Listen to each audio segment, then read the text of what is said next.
Sosok Kak Cik Atai Jawara Palembang meninggal dunia hari ini, dikenal sebagai pendekar boom baru. Kabar duka datang dari tokoh legend Palembang, Kak Cik Atai meninggal dunia. Kak Cik Atai meninggal di RS Pelabuhan Palembang pada Rabu, 9 April 2025, pukul 2 WIB dini hari. Dari informasi Wagrup yang diterima, Kak Cik Atai sempat dirawat di ICU Rumah Sakit.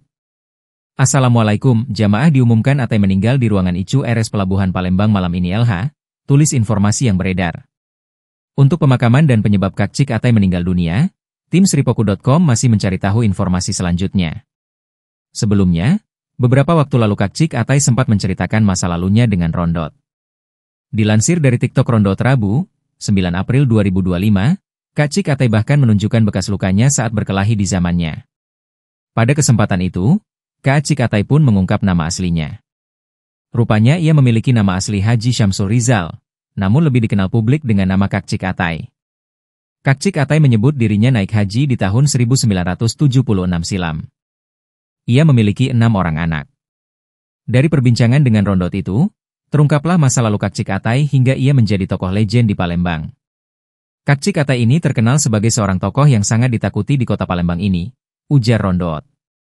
Rupanya hal itu membuat Rondot penasaran dengan apa yang ditakuti Kak Cik Atai. Pasalnya selama hidup Kak Cik Atai memang dikenal ditakuti orang Palembang. Rupanya dengan tegas Kak Cik Atai menjawab dirinya takut dengan Tuhan, ibu dan istrinya. Saat ditanya Rondot apakah ia takut dengan pistol, Kak Cik Atai pun langsung menunjukkan perutnya. Di perutnya tampak bekas luka saat zamannya muda dulu.